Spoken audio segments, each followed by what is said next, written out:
Ada rasa di anak, misalnya tadi si Grab keluarga fitur remaja ini. Jadi kan ketika dia udah buat anak tuh membanggakan banget loh naik Grab sendiri itu. Aku pernah punya temennya anakku gitu ya, tapi dia udah SMP kelas 1 atau 2. Terus dia main ke rumah kita. Terus dia datang pakai Grab sendiri gitu. Terus pas kita tanya, "Loh, kamu naik apa?" gitu. Naik Grab sendiri tadi dipesenin sama mama. Terus kayak bangga banget, kayak aku udah lebih kece loh dari kamu gitu ya ke anakku ya. Kayak Iya, kamu belum ngerti kan, lagi. aku udah loh gitu loh. Jadi Iya, kayak ada iya. rasa turun dari mobil sendiri, gak dianterin tuh kayak satu achievement gitu. Paham.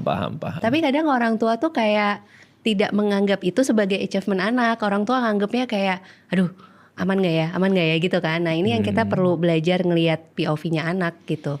Sebangga itu mereka dikasih kepercayaan. Kalau Iya. mereka udah dapat kepercayaan, balik lagi koneksinya tuh kayak tabungan emosional gitu ya. Kayak kita ngasih kepercayaan ke anak, dia kayak rasa berbunga-bunganya tuh kayak gede, sehingga dampaknya ke komunikasi itu tadi. Jadi kita mau ngomong apa lebih didengerin. Terus dia punya aku tuh pengen gini, jadi lebih berani ngomong.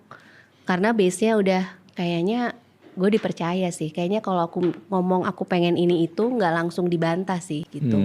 Tapi di sisi lain rules-nya, batasannya tetap jelas. Kayak Gak boleh bukan bablas ya. bukan berarti dia bisa pesen sendiri. Kayak jelas nih, oh kamu kalau mau mabar ke rumah temenmu latest jam 5 udah pulang misalnya. Terus kalau weekend berapa jam yang bisa dialokasikan untuk kamu main. Atau misalnya sama nih kayak les juga gitu ya. Kayak seberapa sih kamu boleh explore gitu kegiatan-kegiatan yang kamu suka. Nah batasannya tetap jelas. Tetap sama tadi kan di Grab keluarga fitur remaja gitu ya. Sebenarnya tetap ada batasannya dengan kita bisa monitoring kan. Gitu. Jadi ngasih otonomi, tapi kita juga punya boundaries yang clear gitu ya. Betul. Clearnya dibantu teknologi sebenarnya tadi ya kalau aku ngerasanya kan. Oke. Karena kalau saya punya anak remaja 17-18 tahun, kalau berkaca pada pengalaman sebelumnya ya, pengalaman jadi remaja itu biasanya tuh banyak les tuh dulu tuh buat masuk ke kampus kan dulu kan. Kelas 3 SMA tuh. Nah itu yang sering tuh kalau pemanfaatannya suatu hari nanti mungkin buat pulang dari les atau pergi ke tempat les. Les itu berasa sih capeknya nganterin itu, aduh apalagi kalau anaknya lebih dari 1 ya. Terus jadwal lesnya beda-beda tiap hari, itu berasa banget sih nganter jemputnya.